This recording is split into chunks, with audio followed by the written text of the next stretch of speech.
because of why I search the deep through endless nights, no time to sleep. The call inside I can't deny.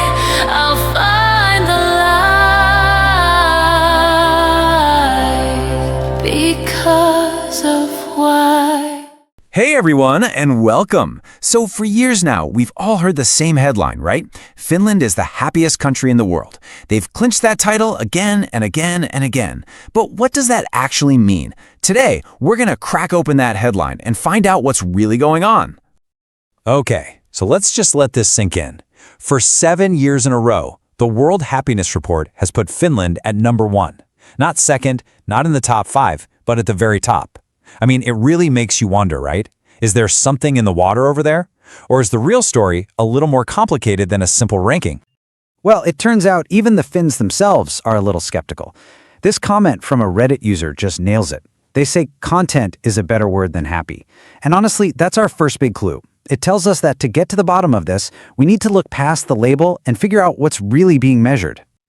Right, so to solve this mystery, we have to go straight to the source, the World Happiness Report itself. What are they actually asking people? Because, and this is the key, it's not really about whether you were smiling all day yesterday.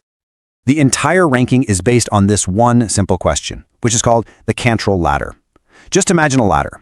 The bottom rung, that's a 0, the worst possible life you can imagine for yourself. The top rung, a 10, is the best possible life.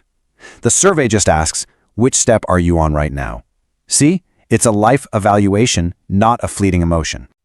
And this slide breaks it down perfectly. On one side, you have life evaluation. That's the big picture, reflective question about how satisfied you are with your life as a whole. On the other, you have emotional well-being. That's the snapshot of feelings, like did you feel joy yesterday? The happiest country title is based almost entirely on that first column. So the next big question is, what drives that high score? And wow, the answer is pretty surprising. According to a ton of data from the Gallup World Poll, national income explains a staggering 72% of the difference in life evaluation scores between countries. For day-to-day feelings, positive or negative, it's less than 20%. So the big takeaway here is that Finland's top ranking is overwhelmingly tied to its economic stability. But hold on, it's not just about money in people's pockets. It's about what a high national income allows a country to build.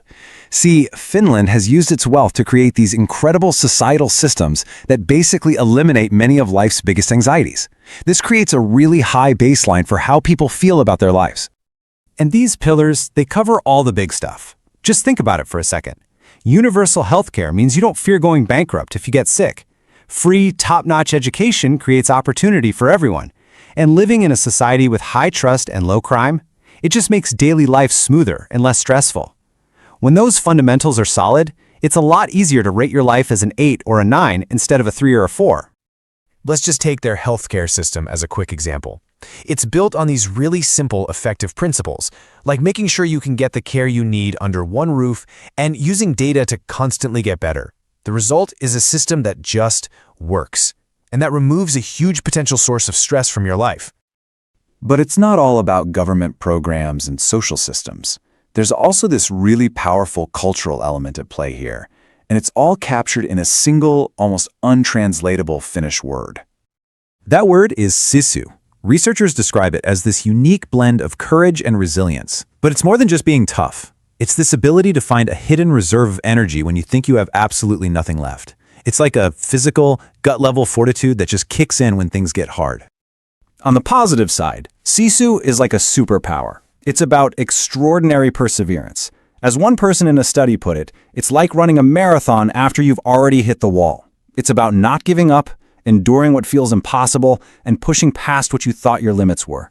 This is kind of the psychological engine that helps Finns face life's challenges.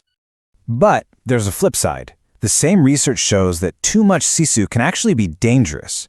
It can push you into burnout, exhaustion, and make you ignore your body's limits, sometimes leading to injury or even worse. So it's this incredibly powerful tool, but it definitely comes with a warning label. And that brings us to our final and maybe most important reality check.